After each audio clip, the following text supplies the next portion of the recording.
this computer. Okay, Tammy, it's up to you. Okay, welcome to the Rotary Club of Kerrville. I really am excited to see you, but you should know that you have an excellent club and an excellent Christy and an excellent Clint Morris, because we were supposed to meet in person at the Croc this week. We were gonna let Charlie tell us about his final meeting, what he had done and how excited he was to lead us. But you know, we found out on Monday that we couldn't do that. So all of this is because of Clint Morris and Christy, and everybody should thank them, because that was quick turnaround. I would like to ask Dave Samuel to lead us in prayer and the pledge. Absolutely. If you could all join me in a prayer. Dear Lord, bless this gathering of fellow Rotarians today. Please help us to see those in need and give us the strength and wisdom to serve our community as we should. Help us to lift the burdens of others while we maintain the dignity of humankind. Soften our hearts to be sensitive and loving as we serve together as Rotarians. Amen. Amen. If you will join me for the pledge. I pledge allegiance to the flag of the United States of America and to the republic for which it stands, one nation, under God, indivisible, with liberty and justice for all. So it's exciting to see we have 48 people here, yay, because I think Deb Thomas has got a lot that we want to hear, and we can't wait to hear what he has to tell us. Deb, are you ready to speak? Is Clint Morse here? Hold on then, I am gonna look at this, and I am going to read you his bio, I think, somewhere. It's here, I saw it this morning. Here it is. Okay, I'm going to tell you about Dub Thomas. He worked as a Texas State Trooper in the Highway Patrol Division from 1985 until retiring in 2010. That's 25 years. While at DPS, he was promoted up through the ranks to Highway Patrol Lieutenant and has been assigned to duty stations in Freer, Hillsboro, San Angelo, El Paso, and the final duty station of Waco for the last 9 years. While in Waco, he was the contact person for the United States Secret Service when it came to providing security at the Western White House in Crawford for President Bush. He was a regional canine coordinator, accident reconstruction team coordinator, recruit school instructor, radar and laser instructor, and was responsible for 7 sergeant areas comprised of about 70 troopers, 7 sergeants, 6 canines and handlers, and numerous non-commissioned staff. He was also the state disaster district coordinator for Region 4A while stationed in El Paso, and the assistant district disaster coordinator for District 6A when stationed in Waco. Emergency management was one of his big functions at the state level. He's been the emergency management coordinator for Kerr County and the city of Ingram since November of 2015. He's responsible for the Kerr County, City of Kerrville, City of Ingram Emergency Management Plan, Code Red, CERT, Kerr County Search and Rescue Team, and other disaster-related duties as assigned. Got his bio this morning because he said yesterday he was so busy with COVID-19 that he didn't have a chance to get it out. So he must have some great information for us. Dub Thomas. Good afternoon, everybody. I don't know that I would call it great information, but because yesterday afternoon, yeah, we did blow up from 50-something cases to 59, and there was a lot of notifications that had to go out for that, and I just got busy and just flat forgot about it. Once I got home, it was too late. So yeah, here we are. I guess Clint wanted me to talk to you all a little bit about the COVID-19 pandemic that's going on right now, and kind of about what's going on here in Kerr County with that. And I got to say, it's a little odd doing this on Zoom, especially since I have to look at myself on here. So I'm going to change the page where I can look at somebody other than myself on there. How about that? So, yeah, the COVID-19 pandemic, started in Wuhan, China, and came overseas, and we've been dealing with this for quite some time. We started looking at and meeting on this back in January, both myself, Jeremy Hughes, who is the emergency management coordinator for the city of Kerrville, and representatives from Peterson Regional Hospital, particularly Pam Burton, who is the infection control nurse for Peterson Regional. We started having meetings about this and planning what our plan was going to be for when and if it did get over here. And I felt like we had and I still do feel like we had a really good plan, in which involved public information, making sure that the public is aware of what COVID-19 was and how to try and avoid it, which I know everybody's heard it already, but it's wear a mask, wash your hands, social distancing, and those types of things. So we've been doing that. We had our emergency operations center open for a while. It has been, we've kind of stood that down a little bit. We can bring it back up, of course, pretty quick if we need to. But the numbers for Kerr County started out just as a trickle, 1 here, 2 there. And then we were at about 18, I think, or 20 maybe, I guess, before Governor Abbott decided to go open up the state of Texas. And when he did, when he started through phase 1, 2, and 3, of course, Kerr County was one of those who had less than 6 cases originally. So we were able to open up at 50%. And now, since Memorial Day weekend, things have blown up, and we've gone from 6 cases to 59 confirmed total COVID-19 cases for Kerr County. We do have 38 active cases, which means they are actively infected right now, and they are at home self-quarantining.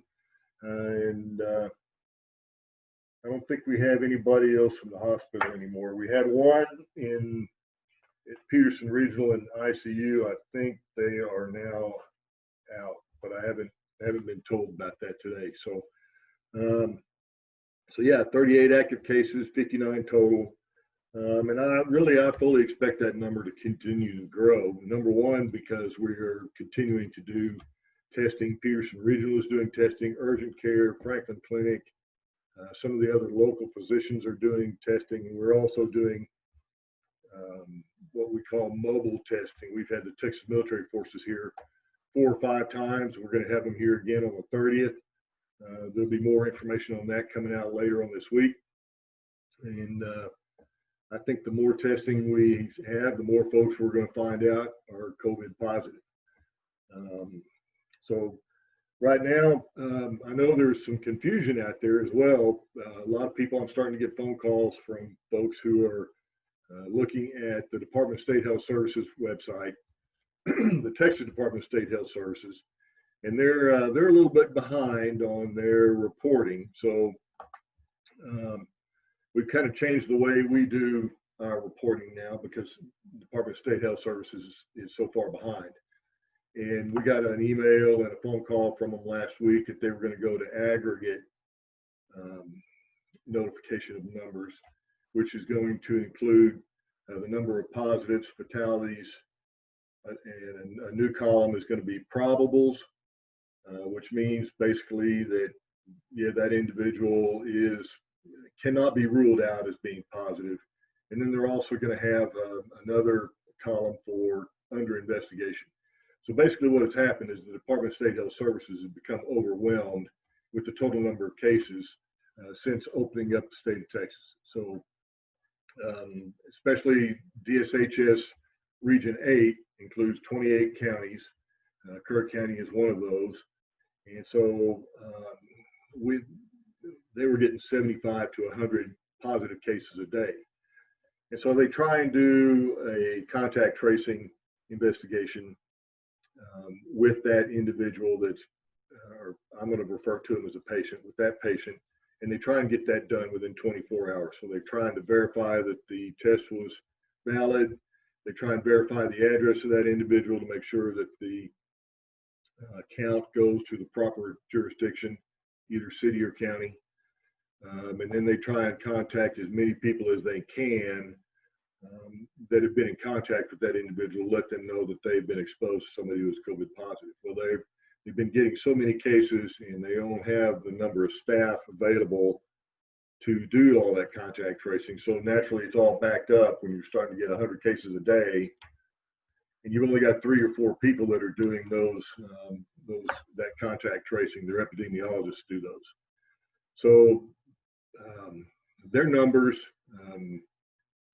like for instance, we're reporting we've got 59, and we feel like, that using Peterson Regional to report those numbers is a lot quicker, and it's a lot more accurate for us than what the Department of State Health Services has, just because they are so far behind. So for instance, we know we have 59 individuals total that have been COVID positive. And the Department of State Health Services yesterday just called and gave me their our number 25 confirmed for them. So they're behind by nearly 100%. So, so what we're doing now, and the process before was Peterson Regional might get a COVID positive test.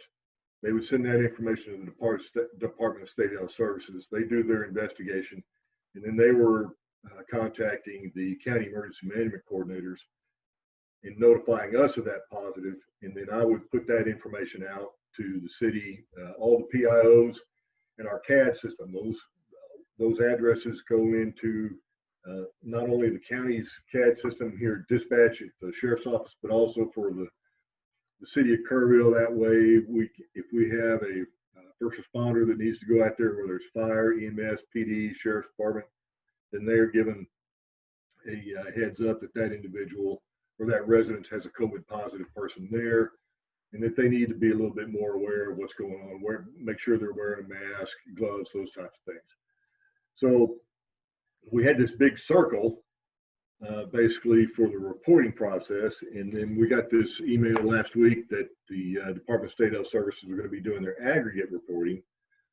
And so we kind of thought that instead of the county taking the lead on the reporting for that, that it would be much easier, quicker, and more accurate for Peterson Regional to do that.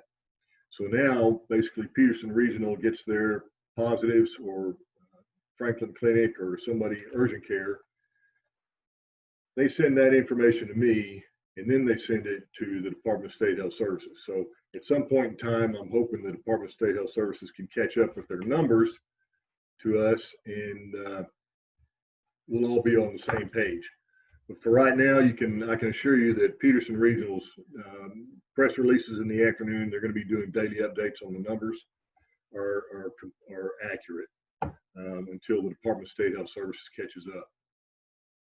Other than that, we're still trying to get everybody to wear a mask.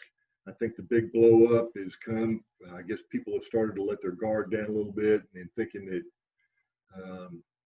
just because things are opening up, the virus has gone away. And of course, there are some people that have the mentality that doesn't happen to me, it's going to happen to somebody else. It won't ever happen to me. But they're starting to see some really big uptick in the number of cases. My son sent me an email or a text message yesterday. They live in Georgetown, and they're in the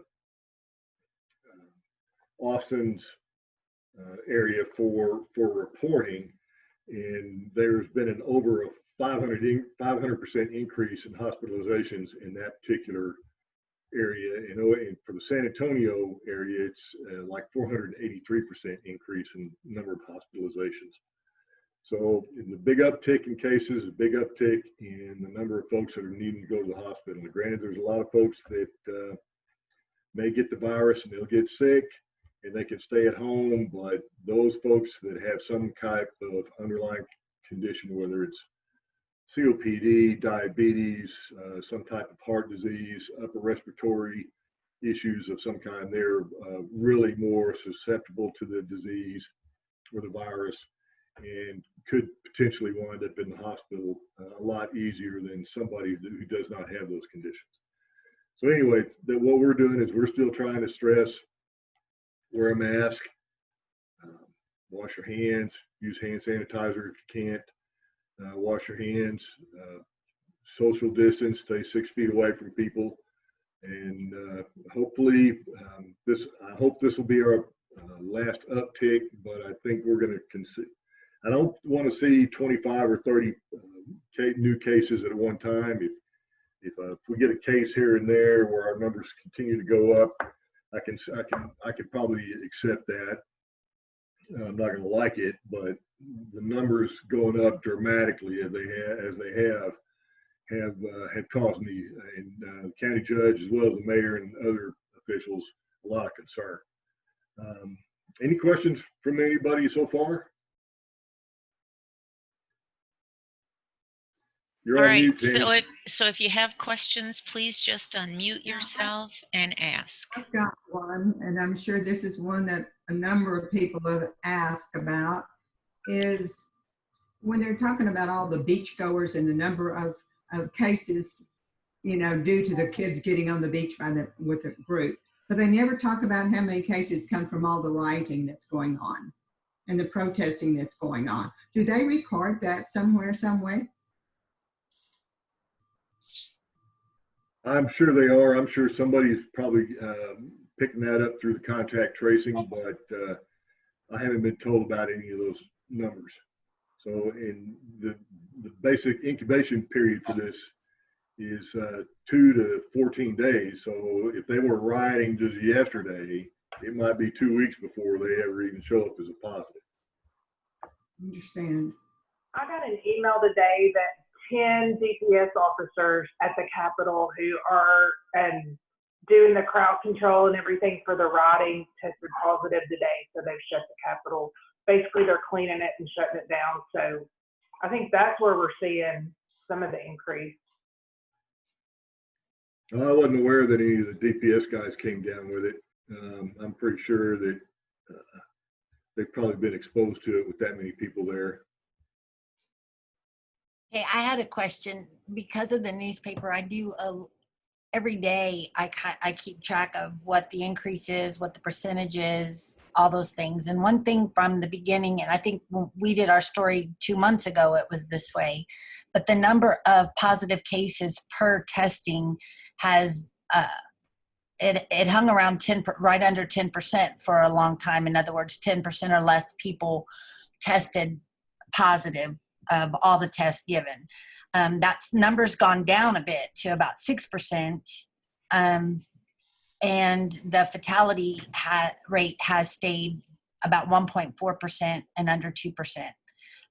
But the numbers are going up. So while I want to take this very seriously, and I'm not saying we shouldn't, so nobody take that from what I'm saying, the number of cases increasing has to directly be related to the number of increased testing. Is that correct? Because the percentage of positive tests is going down, not up.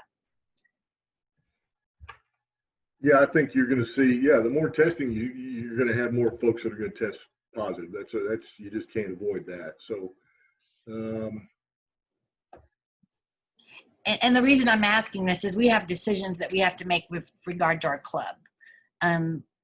Wearing masks will help, different things, but and later I'm going to ask our club what they think about meeting in person. But would you tell people that they're safe if they wear mask and social distance in a like at the Kroc Center during our meeting, or would you say that don't do that? no, I'd say if you're following those CDC and DSHS guidelines, where everybody wearing a mask, 6 feet apart or more if you can. I don't think that'd be an issue. Okay. And then as one other question is, can you tell the I don't think everyone knows what you and Jeremy were doing behind the scenes. And I think that if they, I was very impressed at the organization you guys had and what all y'all were doing behind the scenes. Nobody saw your face, but y'all were constantly doing all this stuff to help other departments. You know, we did the story on providing all the PPE for the other departments. You're keeping track of the numbers. You're fielding calls. Could you tell them a little bit about the Emergency Operations Center? Yeah, so the Emergency Operations Center is set up above, well, it's in the Developmental Services building for the city of Kerrville. We use that as our Emergency Operations Center. So when we stand up our Emergency Operations Center, we have what's called the Incident Command System. And that Incident Command System has different layers to it. We call it part of it is, we call it a flop line. So you have an incident commander, and he has a safety officer, public information, and then you have flop, which is you have finance, logistics, operations, and planning. And they all have a different function. So everybody had an assignment basically, and you have an operations chief, you have a logistics chief, planning chief, finance chief, and then under them they have folks that at another layer that may do some other jobs. But we set up our Emergency Operations Center. We had our just initial flop line, and we were doing all kinds of stuff. We were trying to keep the public information going on as far as educating the public. Like Tammy said, we were ordering personal protective equipment, which involves getting N95 masks and just regular surgical type masks for all of the courts, the courthouse, JP offices, all the city offices, basically everybody that it's going to be in county government that was going to have some type of interaction with the public. We were getting those masks for them. And I have a pretty good stockpile, but sometime this afternoon, since our numbers have picked up, I'm going to order a bunch more masks for county employees. Other than that, you know, we were having conversations with the state all the time, and we've been, they started out doing a daily conference call with the Department of State Health Services. Now they're down to 1 day a week. But it's been it's a lot of planning and organizing and keeping track of people's hours as far as how much time they've been working on COVID-19, because a lot of this is reimbursable for the county and the city as well.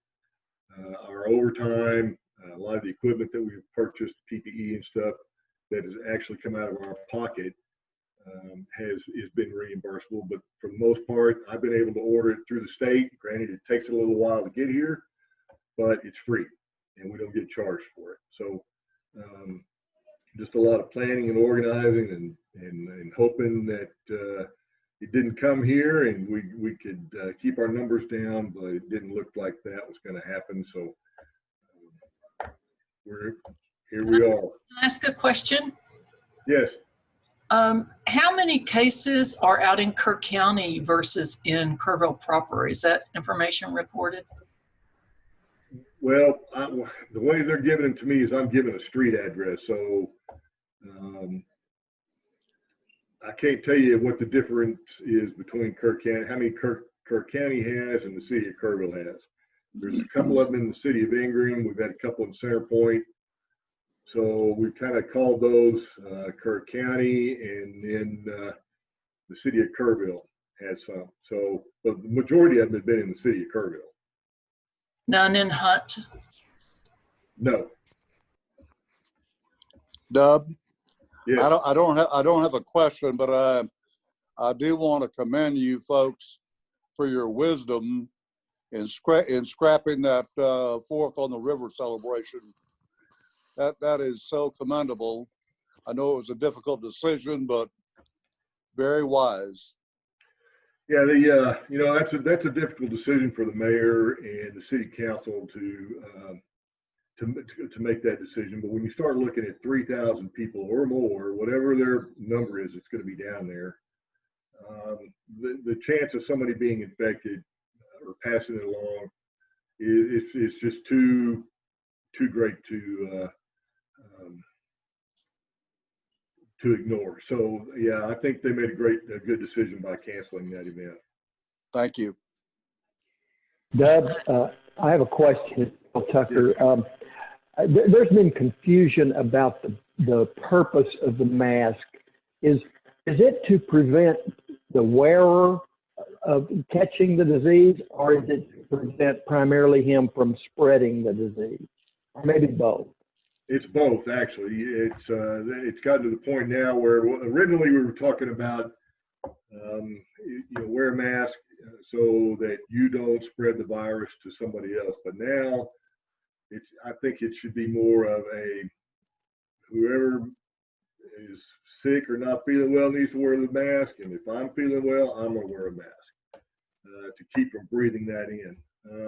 So yeah, I think it's both ways now. I've got a question. You said earlier that the city council and the commissioners court were concerned about the numbers. What's your feel on them taking some kind of action other than just sitting back and saying, wear your mask? I think that's always a possibility. We probably need to start having those conversations. We have an executive meeting today, this afternoon. I fully expect that topic to come up, and we're probably going to discuss it. Thank you. Dub, you have a question. Do you expect hospitalizations to increase locally from the spread of the virus? Oh yeah, I saw that. It came across the chat. Yeah, I do. I mean, it's just a matter of time before, we've already had, we've had three individuals, no, maybe 4 individuals that have been hospitalized. I know that 2 of those took a turn for the worse, and they were transferred to San Antonio to Bexar County hospitals, and 1 ultimately passed away. But yeah, I mean, you take a look at the demographics for our county. We have an aging population here, and with that age comes certain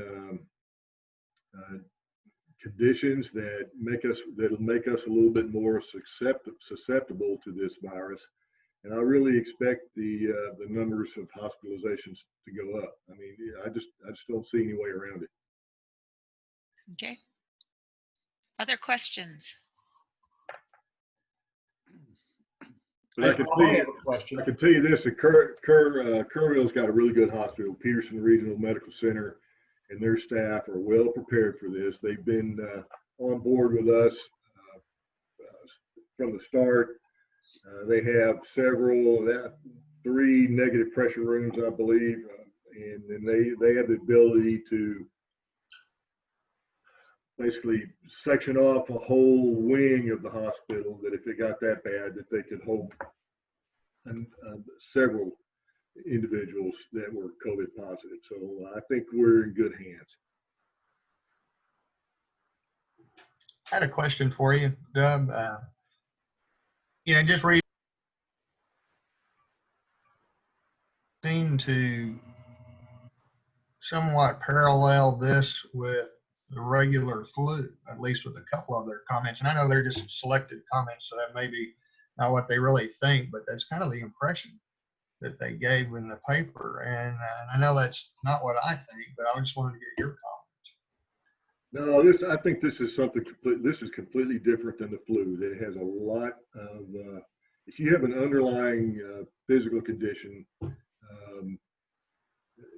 it's really a very dangerous virus. I think it's worse than the flu. Hey, Dub, can you hear me? Yes, sir. Go ahead. Yeah, this is Dave Samuel. Of the current cases, do you have a feeling how many are like community spread versus travel versus close contact? Do you have an opinion about that? The Department of State Health Services gives me that information when they notify me. For the most part, most of ours have been either travel related or were, and this is up to number 25, most of them were travel related or close contact. There were a couple in there that were community spread, but at this point, since we're up to 59, I'm going to say that the majority of those are community spread. And we've had a couple of them where there's 2 or 3 of them that are in the same home. And when you start looking at when things started to open up and I get those addresses, I can see one might be on a particular address, and then the address would be on the same street, but 2 doors down. That tells me, you know, when things started to open up, they either wanted to get out and meet their neighbors, they had a party, they had them over, or whatever. So, you know, it's community spread. We're getting a lot of it. There's another chat one. It's from Robin. Yeah, the probable category basically means that that it can't be ruled out that they are positive. So there's a whole bunch of factors that go into that, and the Department of State Health Services uses that probable based on information that the CDC is asking for. So they're not positive, but they're not negative, and it can't be ruled out. So they consider it a probable, and they've gone ahead and they keep that probable count in the positive count. So we just had this conversation a minute ago on a conference call, and then if they're going to count them in the positive category, why even count them in the probable? Just eliminate the probable category and put them all in the positive. So yeah, it's just they're considered probable because they can't be eliminated. But were they tested at all? Yeah, they were tested. But they came back negative, but they don't believe that, or why are they, if they were tested? Well, sometimes they just don't have the test results back yet. But they're calling them positive based on physical factors that they're displaying. So it's a backlog in the lab. Yeah, and I don't have it in front of me, but the public labs versus the private labs. The private labs were a lot quicker and weren't nearly as crowded or as much as the public labs are, especially like Department of State Health Services labs. So yeah, there's a backlog. One more chat question, Dub. Just checking your temperatures a really good indicator when entering meetings. That's a start. I mean, you need to start checking out. You know, if you check them and they have a temperature 100.4 or somewhere around 100.4, you need to start asking questions about have you had a sore throat, have you lost your sense of smell, sense of taste, those types of questions. And if they start saying, you know what, yeah, I have, then I'd say you need to leave, you need to go see your doctor or go to the hospital and get tested.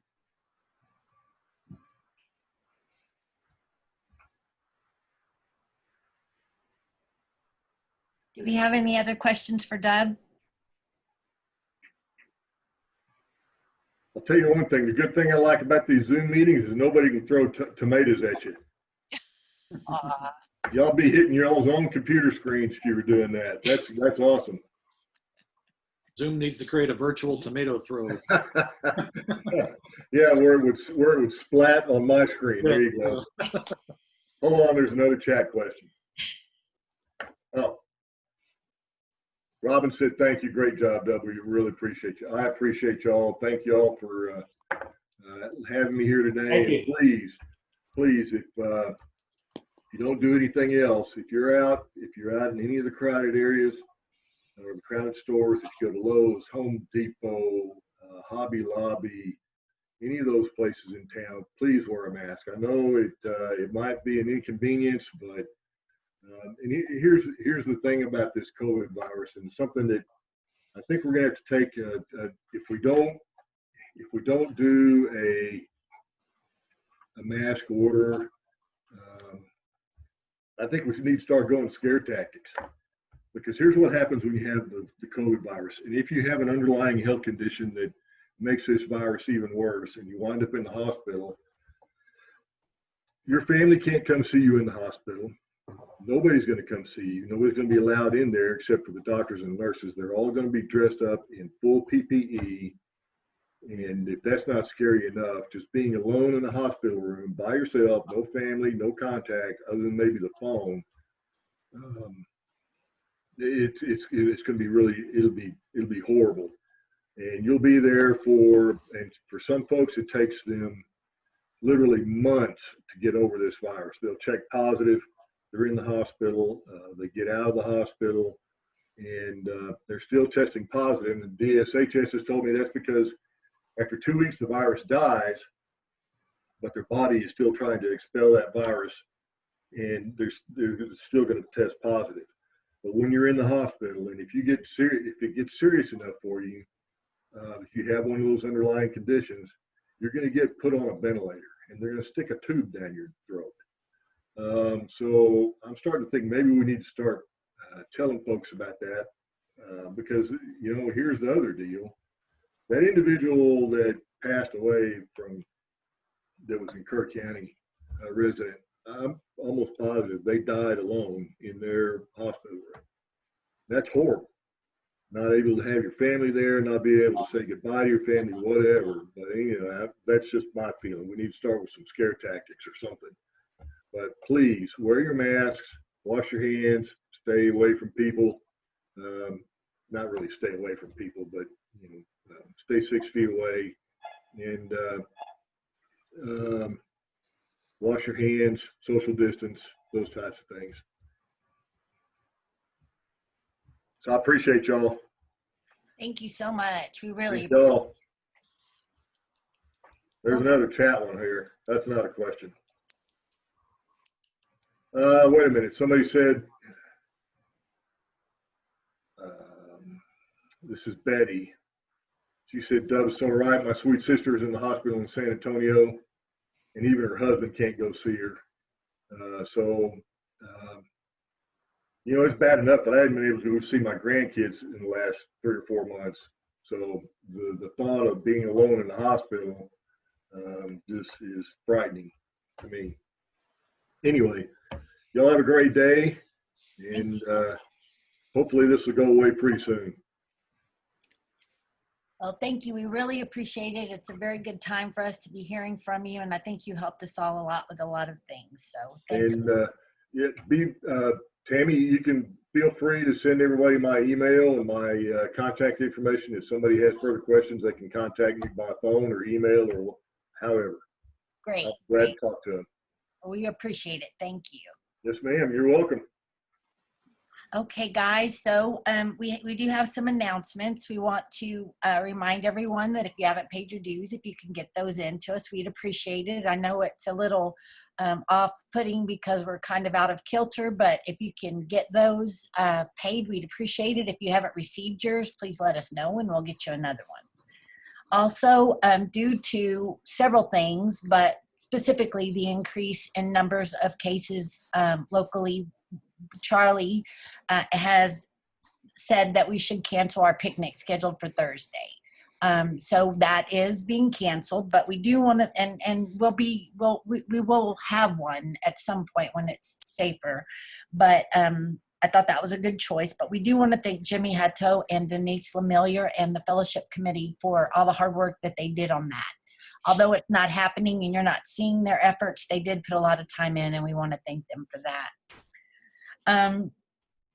Also, that brings me to what do we want to do? This was supposed to be Charlie's time to tell us about his year, and then next week would be our week to begin talking about what we're going to do next year. However, we have an obligation to the CROC to let them know what we're going to do because their income, our what we pay them, they need, but if we're not, they also understand if we're not going to go. So I think that there's this balance that we need to strike, and it all begins with what does the club want to do? Are you, I asked them that question knowing that I was going to ask you this question. If you were masked and social distanced, would you come?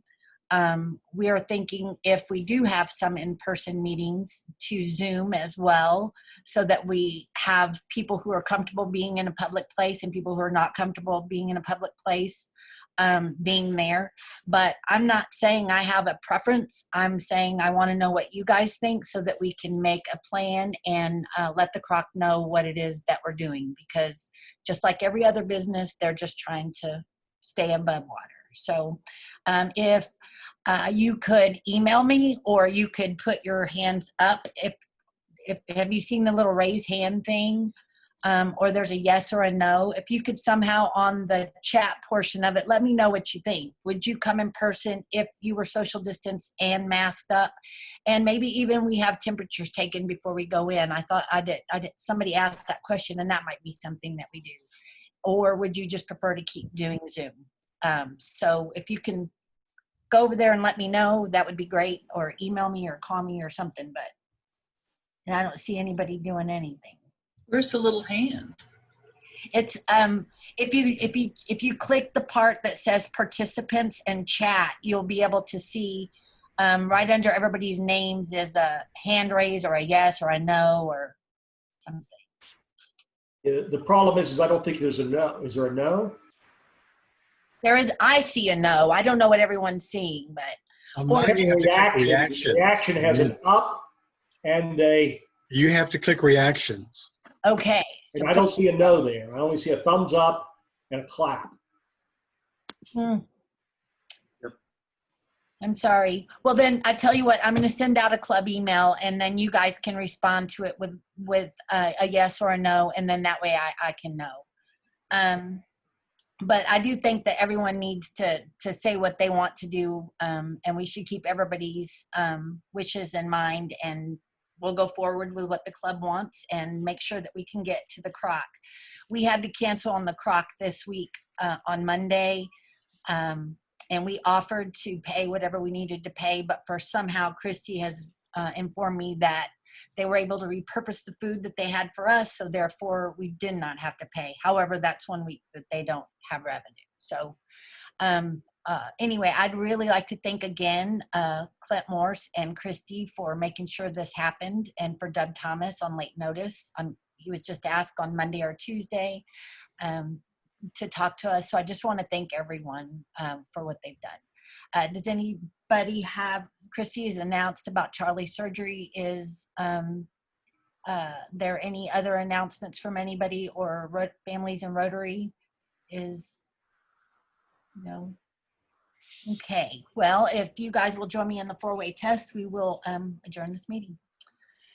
Of the things that we think, say, or do, is it the truth? Is Is it it fair to all concerned? will it will build goodwill and better friendships? Will it be beneficial to all concerned? Thank you, guys. I hope you have. Bye. Thank you. Bye-bye. Bye-bye. Charlie.